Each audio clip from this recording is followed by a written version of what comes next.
going to have seen in our clinic. Now, few historical background about our clinic.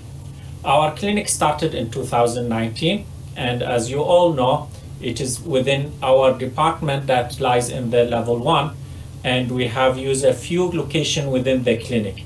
We have the balance lab, we have the audiometry rooms, we have a clinical examination room, which usually clinical examination room number 5, and we have also a small rehabilitation room attached to our clinic for that purposes. Currently, our clinic runs on Monday and Thursday, and our clinic, from the beginning, our decision is an objective-based clinic. What do we mean by that? Is that we are aiming to see all the patient within 2 weeks since the referral, and the second objective that we always try to keep is that we reach to the diagnosis and treatment within the first 2 or 3 visits, so we do not have to see the patients on a frequent occasion. 1 or 2 occasions should be good enough. As we will see that during the slides, so far, alhamdulillah, we are able to achieve that objectives, because initially we started on 1 day only on the week, which was on Monday. Now we are doing it on Monday and Thursday, and if we see that the numbers keep increasing and increasing, we may be included a 3rd day within the week. These are the few numbers that I will talk to you about. When we started first in 2019, it is very clear we started with a number of a patient that there were only 55 patients we managed to see. But on 2020, that number increases to 164 patients we managed to see in that year. That means the numbers already tripled within that year. And in 2021, the current year, although we are still within the first half of the year, we have seen, even with the lockdown, and we have minimized the number of the patients that we want to see every time, we having the number now at stopping at 155, and if we keep that projection toward the end of the year, we might reach to 300 something. That means every year our patients' numbers either triple or double. So this is a very encouraging sign for us, even with this COVID situation and all these things. And also reflect that the demand for such a vestibular clinic is there. And the other thing is that in our region, there are not many fully functional, and whether it is in terms of equipment or personnel, where we have the facility available like the one that we have. Now, just to introduce our people who are running this clinic. For sure, you already know me, and we have a few of our medical officers from the ENT or otorhinolaryngology department. And in addition to that, we have a support of our colleagues from the audiology. We have Dr. Saiful from the Kulia Allied Health.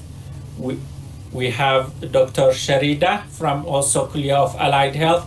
And we have our own audiologist from SASMIC, Sister Fatin Izati. Later on, we will go through the flow of the patient in the clinic. We will see each one of us where they take part and what are the things that they can do to help us with that one. Okay, now this is a look into the clinic itself. This is our clinic, and you can see from the entrance to the clinic in level 1, this is the entrance to our clinic, and this is the reception area. Once you go there, the patient will be received, and then will be given the number until his time comes. Then we will start with the flow of the patient, that we will go through audiological testing here, like when we do tympanometry or pure tone audiometry in that room, or in the balance lab where we do all the VHIT and the specific vestibular assessment test. These are the rooms from inside. Up there at the corner, you can see this is our balance room and the different component of the testing distributed in different corners. We will see each one individually later on. This is the vestibular rehabilitation room. Here we have the setup at the bottom corner. We have the setup for the VNG and also CVEM, although the details are not very clear.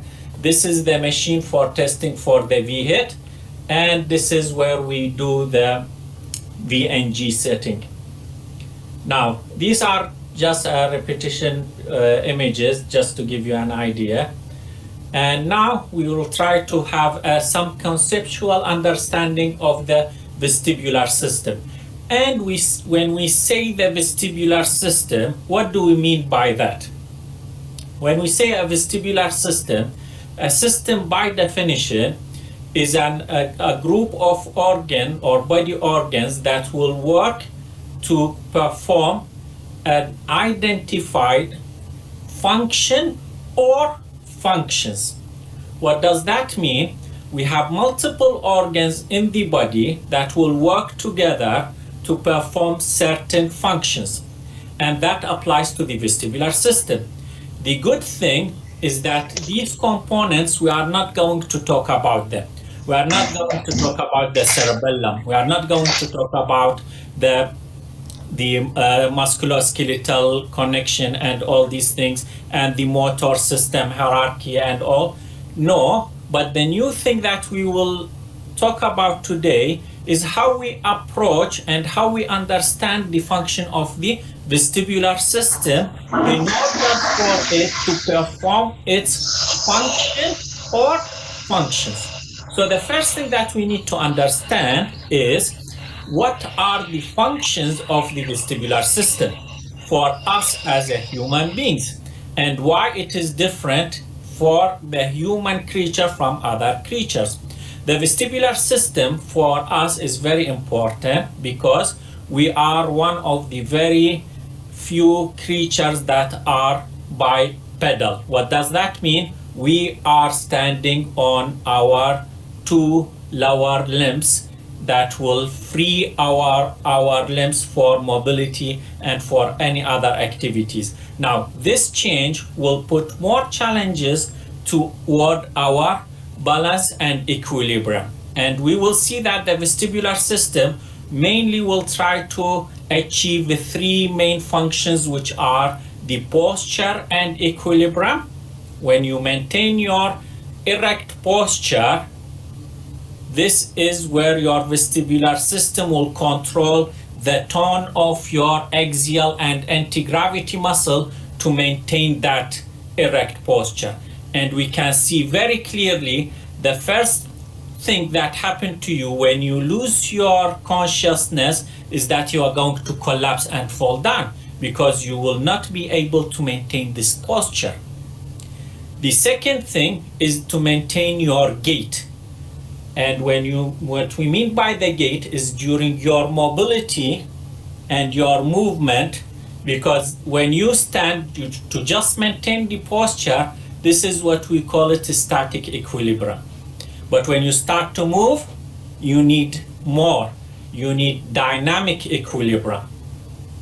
The third component in that system, the outcome or the function, is to maintain our eye and our visual orientation and our visual gaze. To maintain the gaze.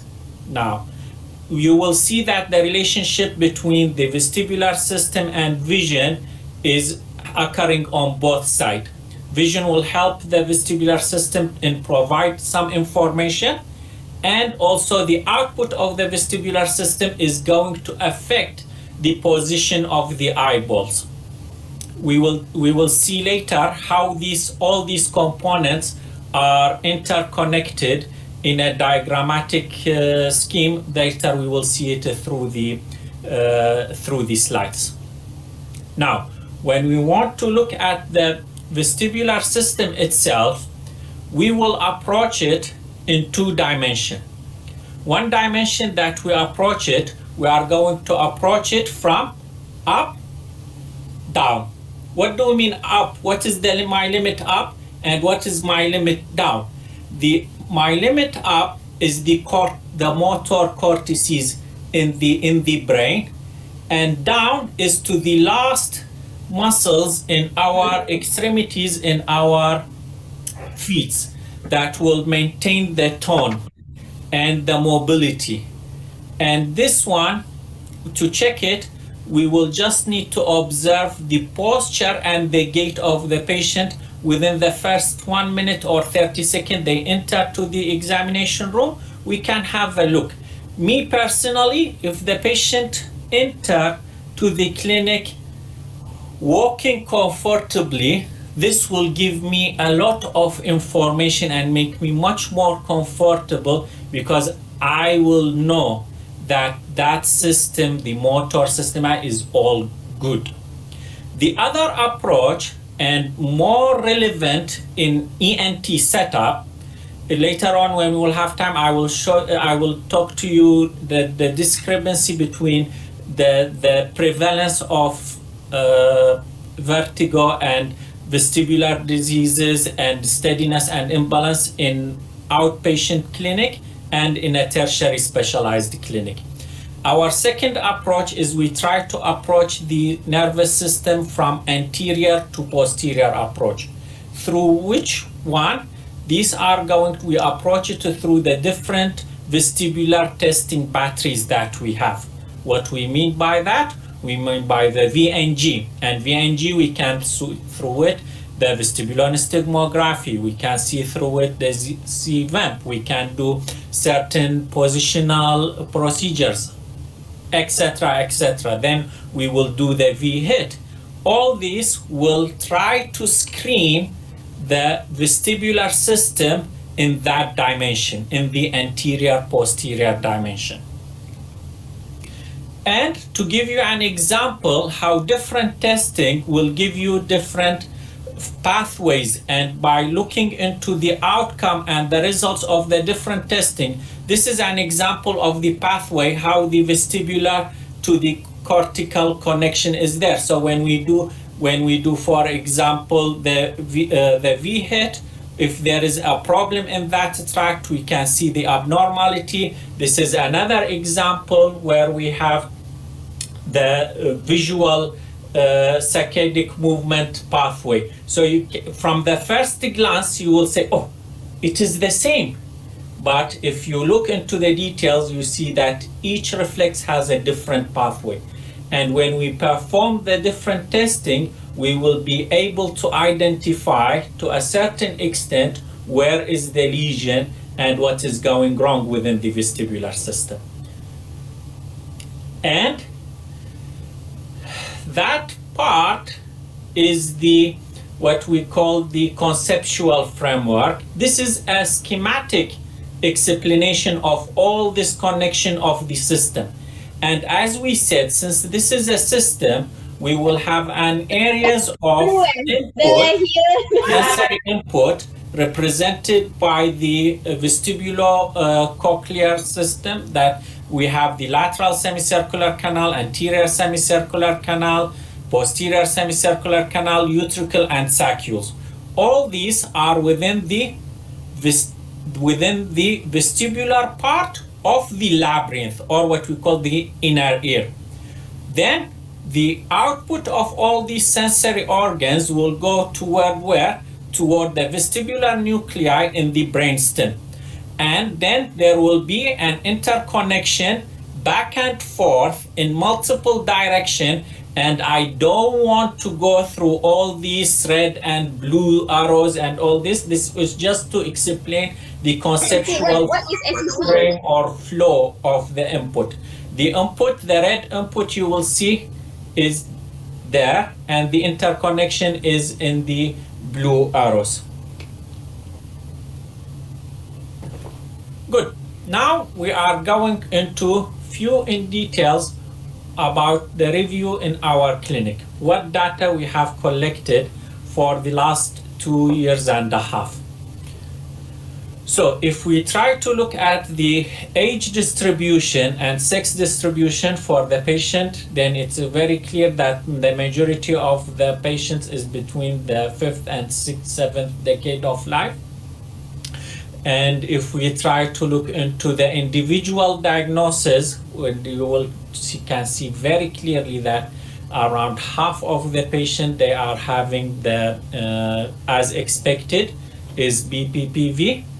The thing that we should not, or how I can say it, is that is not supposed to be looked for in ENT clinic is the second diagnosis, the vestibular migraine, okay, which in our clinic we managed to see a good number of patients who are having a vestibular migraine, and alhamdulillah, so far when we diagnose them, for us it is a diagnosis of exclusion. So what do we mean by that?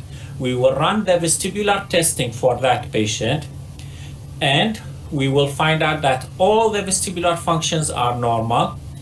But later on, when we start to talk in details, we will see that the history is the most important thing for our diagnosis. And for vestibular migraine, you will see that the history is very helpful for you, okay? The other diagnosis that we can see, which is related to the peripheral vertigo, because I mentioned this because you remember our CME today about peripheral vertigo. Now, vestibular migraine under categorization does not fall under that. And then this is, some of you might say, oh, why you are included in this? Because I'm telling you, because we are seeing a good number of patients who come to our clinic, but in reality they are complaining of vestibular migraine.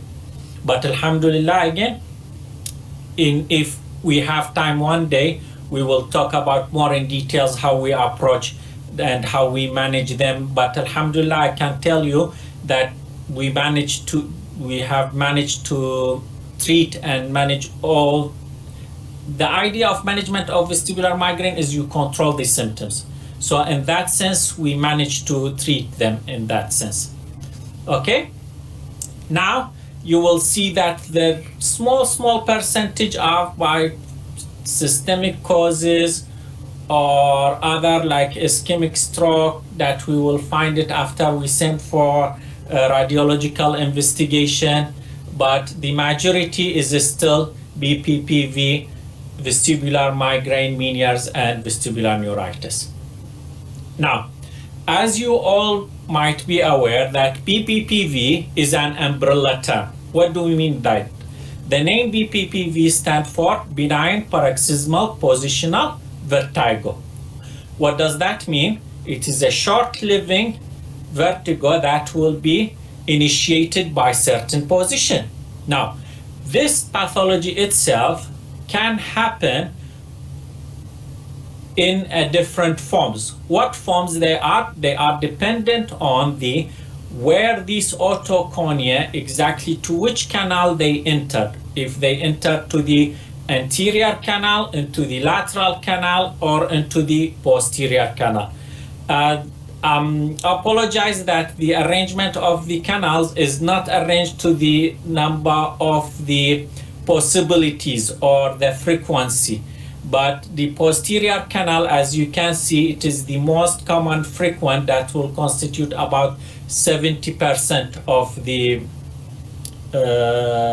the time, while the other canals, the second most common is the lateral canal, and the least of all is the anterior canal. There are a few extra information inside this slide that might be helpful for you guys, is that you will see that even the treatment option or the treatment maneuver is mentioned there. So you can see that for the anterior canal, the recommended treatment maneuver is deep head hanging.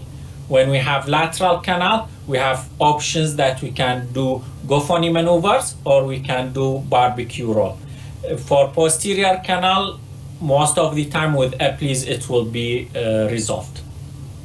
Now, this table is the one that I tried to mention earlier in my talk, is that the number of visits to reach until we reach the diagnosis. So at the first column you see is the number of visits before we reach to the diagnosis. And you can see that around 80% of the patient within one visit, we manage to reach a diagnosis.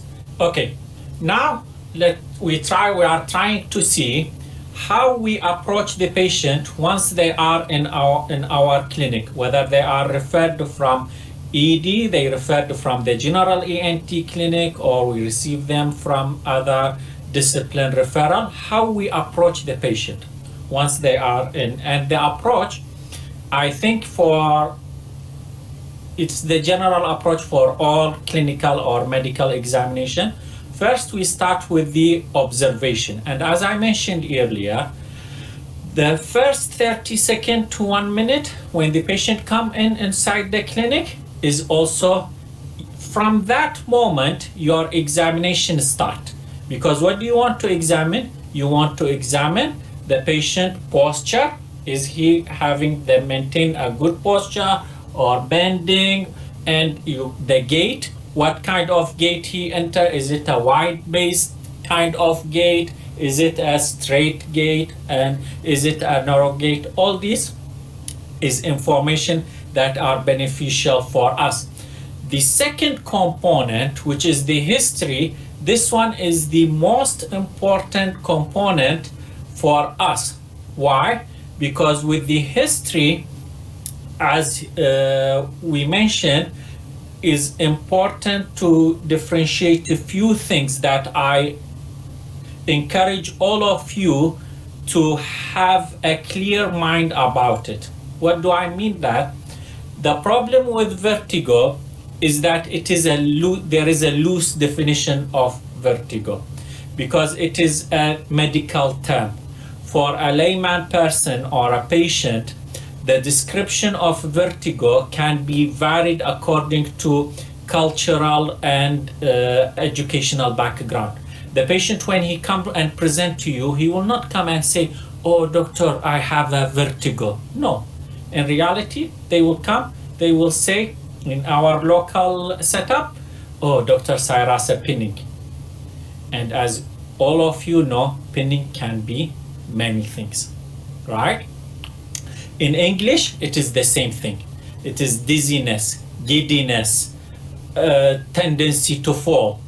But what we want from the patient, what we want to listen from the patient is that he described that kind of movement of the surrounding. Or if the patient is a little bit more narcissistic trait, the movement of the things around him. So because as we see in the schematic diagram and the conceptual framework, the relationship between the vestibular and the eyes that will give this false belief of movement to the patient that he will report to you. Once we establish this kind of complaint, then we are a little bit comfortable that what the patient is suffering from is a true vertigo, none of the dizziness or the giddiness. Okay? These are the things that are important in the history. The other component in the history are important is the duration of the symptoms. Because like you saw in the diagnosis part, how is the definition or how it is the percentage. BPPV by name, by definition, is very short, paroxysm that will last a minute. While when you have a more inflammatory abnormality or disorders like vestibular neuritis or Meniere's, we are expecting the patient's symptom to be longer in duration, and it is not triggered by position, for example. All these things will help you, okay? And the more you will take history, the more patients of vertigo you'll see, the more it will make more sense to you, okay?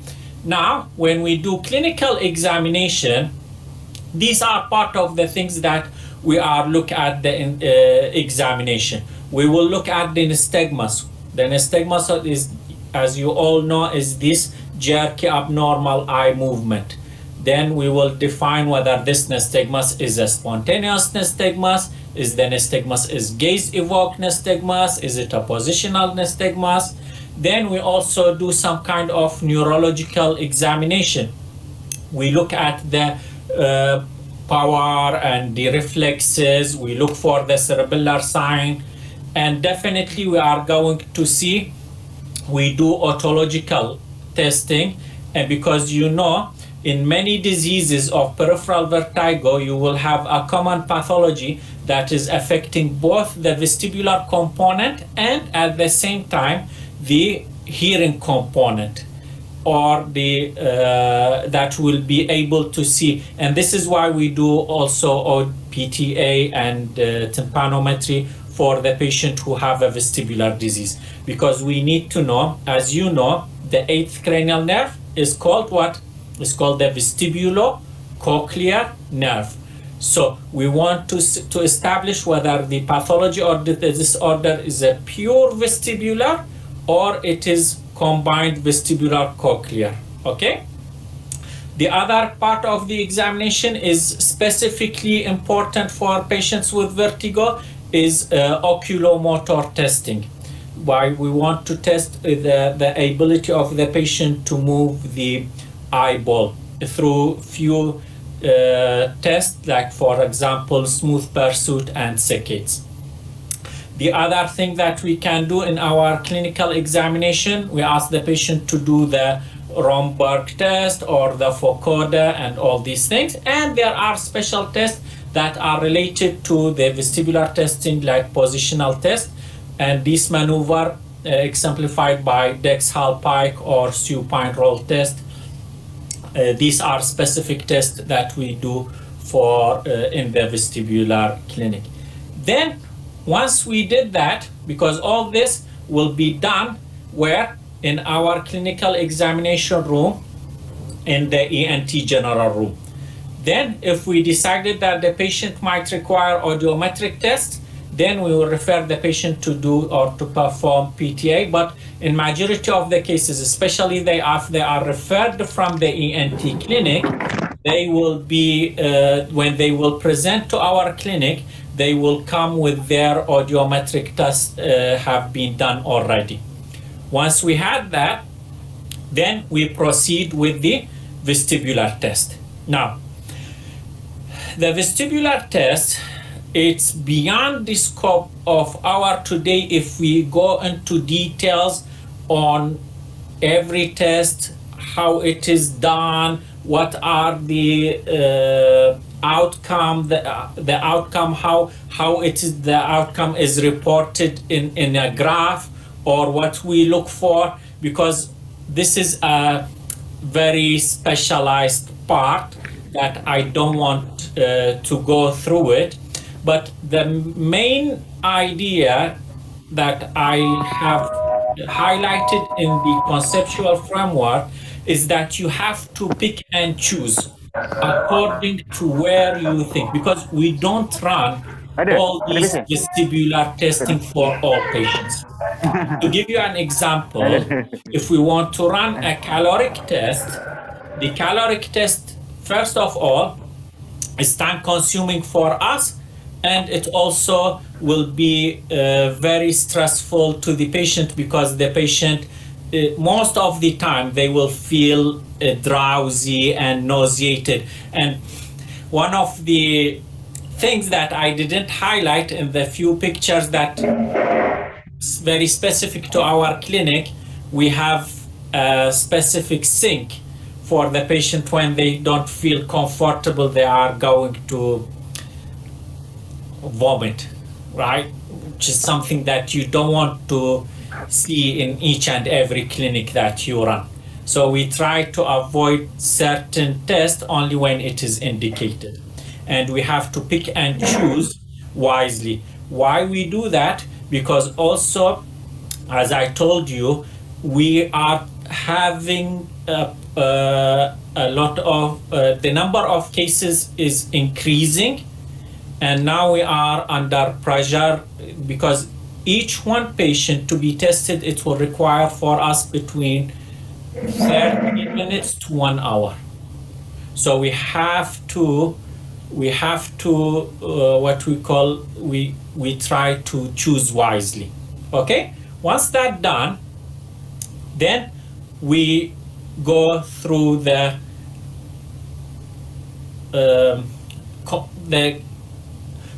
you try to analyze what are the outcome of your test. Okay, you run the test, you have the result. Now how you approach these results.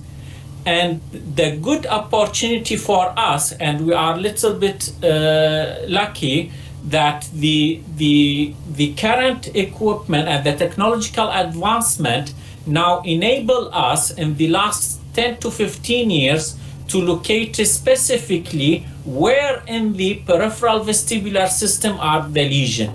I know if you look at it on the first glance, it will be a little bit messy diagram, but this diagram will represent for you the vestibular system, right? And you have the semicircular canals, the different semicircular canals, and then you have the two division of the vestibular nerve, the superior and inferior, and you have the sensory epithelium that are located in the posterior canal, in the utricle, and the saccule. And each of the tests, for example, the caloric test will help you to test what?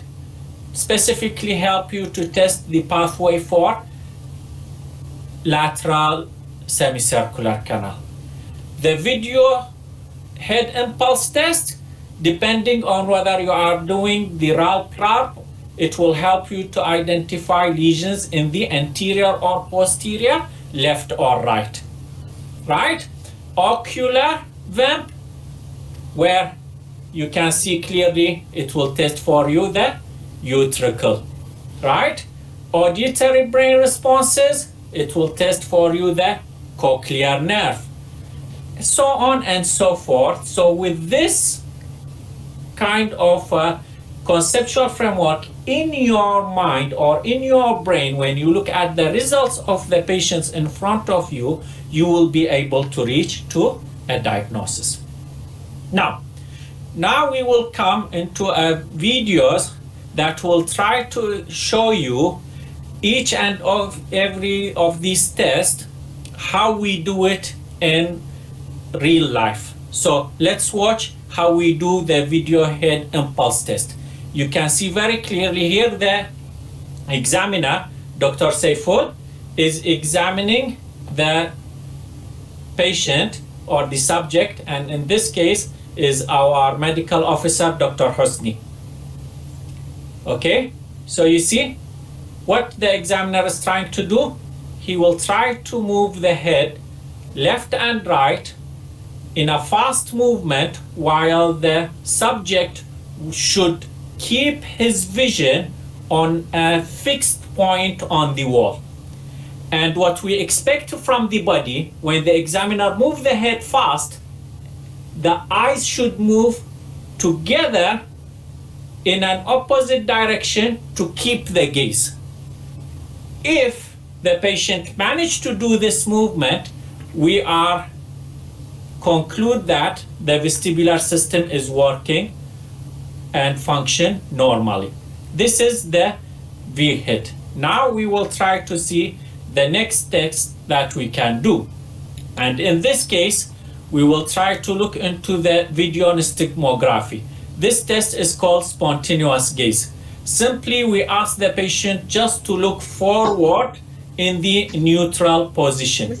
And you see the goggles have a cover where the patient will not be able to see the surrounding. We will just monitor the movement of the eyeball.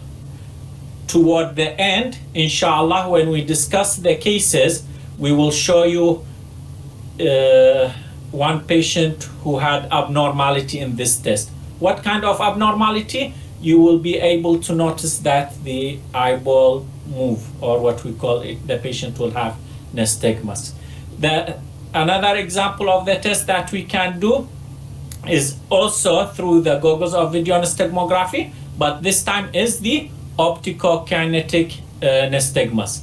And the principle behind that is that our visual system have the ability to lock on. If there is a repetitive movement, then the eyeball have the ability to lock on and will predict the speed and the direction of the movement.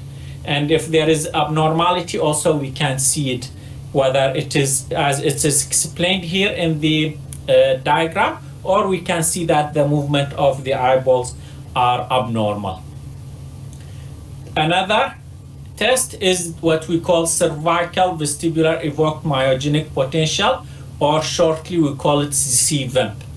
And this test, the principle behind it is that you want to measure and detect the myogenic potential inside the cervical musculature of the patient, while in the same time you are giving a sound stimuli, because they found out that there is a relationship between the sound stimulus and the tension in your cervical muscles.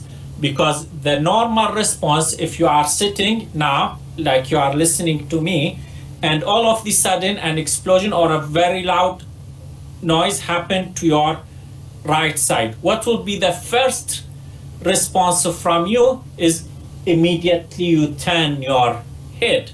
And this will require from you doing what? You change the potential accordingly, increasing or decreasing depending on which side or direction you are going towards.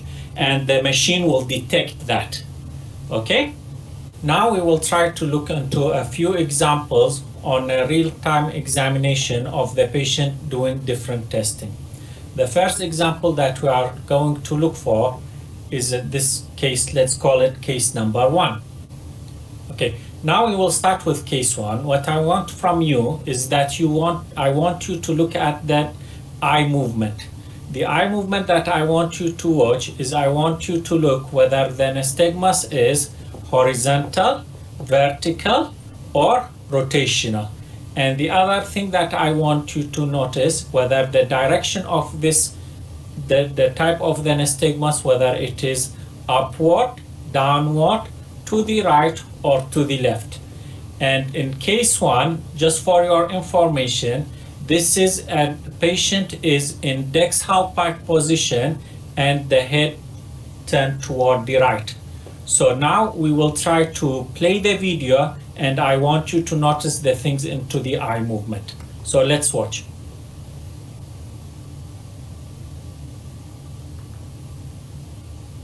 You can see the movement now start, and it start to build up.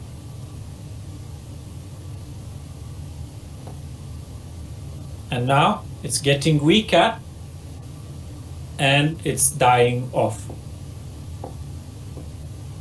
So first thing that we need to see, we said whether this is vertical, horizontal, or torsional. And we could obviously note that it is a torsional nystagmus, and you can see that the direction, although it is not very obvious to the well-trained eye, it was directed upward. But for us, in addition to this one, the machine will have a trace where we can notice the direction of the speed component and the slow component of the nystagmus that will confirm our clinical examination. Okay, so now with this kind of findings and this kind of nystagmus, it is clearly we can reach to the diagnosis that this patient is suffering from a posterior canal BPPV in the right ear canal. So we can proceed immediately with the repositioning procedures of Appli maneuver for repositioning. Now we will try to look into case number 2. Case number 2, for your information, the setup is during a normal nystagmography. What do I mean by normal? There is no change in the position. The patient is sitting up at like what we watch in the previous photos or videos, how it is done, and the vision in the neutral position. What I want from you now, I want you to look at the movement of the eyeballs. Let's see.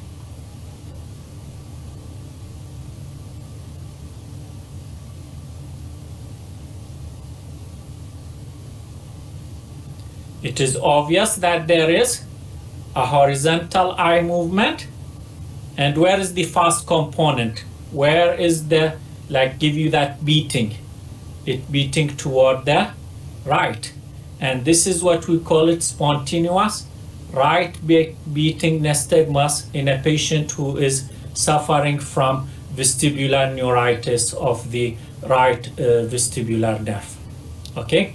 Now we will see another example, which is case number 3. And here the test is not the VNG. The test here is V-hit.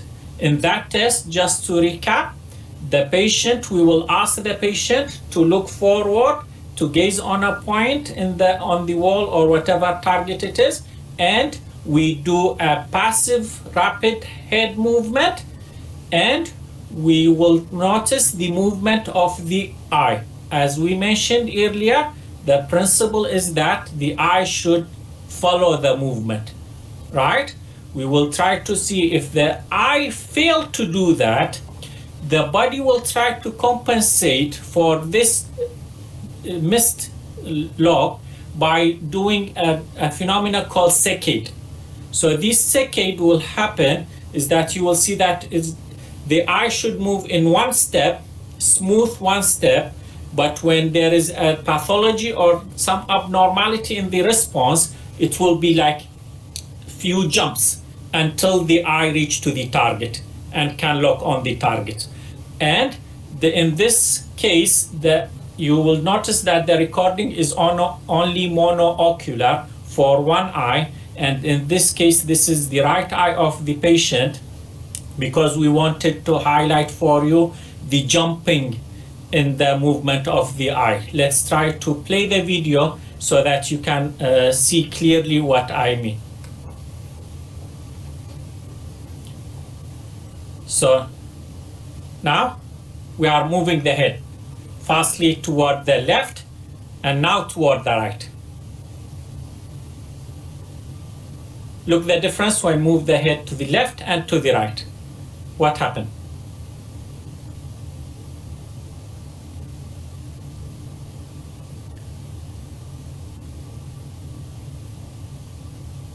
You can see very clearly that when we move the head fast to the right, there will be like a stepwise in the movement.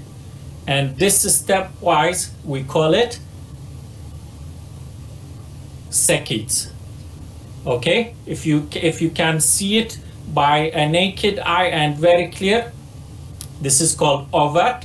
But if you only can detect it with the testing through the tracing, we call it the covert. Now, the next thing we will see how the machine will plot the finding. This patient, the case number 3, is having herpes zoster oticus of the right vestibular nerve.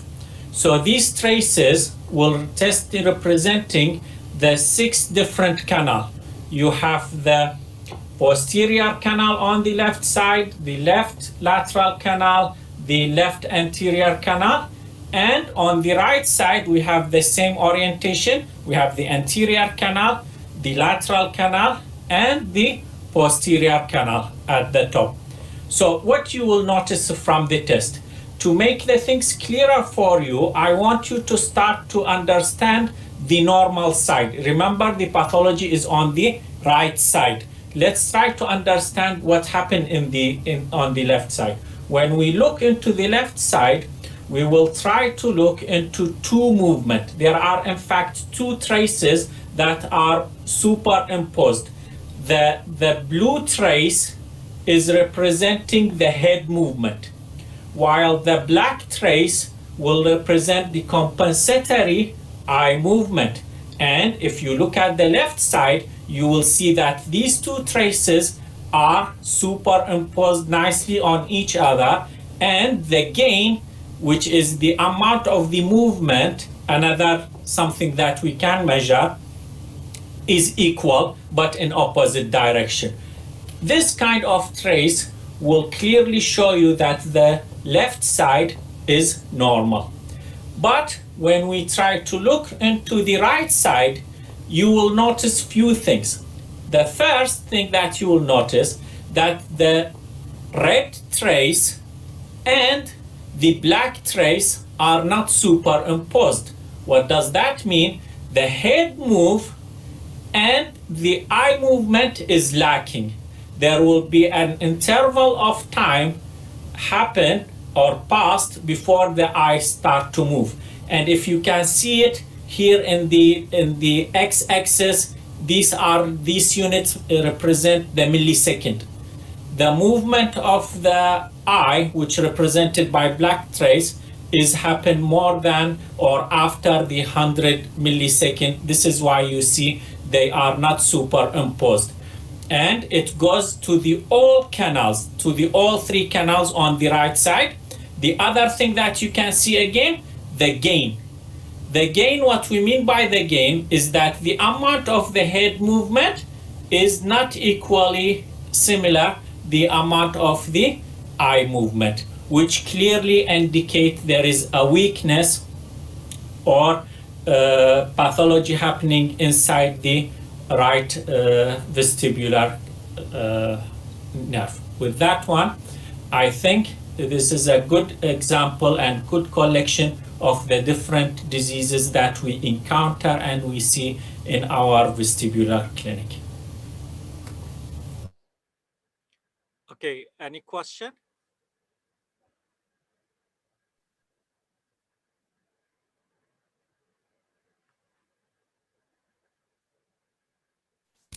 Dr. Yahya, we Yes. have one question in the chat column from Munira ONG.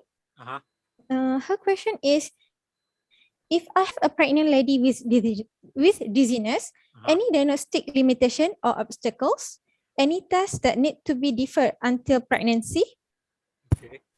It depends on which stage of her pregnancy. If she is in the early stages of pregnancy and the mobility is not limited and the patient is freely mobile, especially in the first trimester, then we have no limits.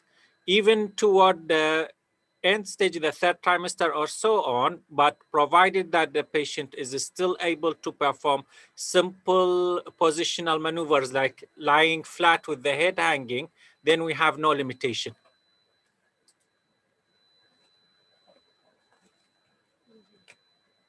Okay, thank you, Dr. Yahya. We Thank still you. open the floor for any question to the speaker.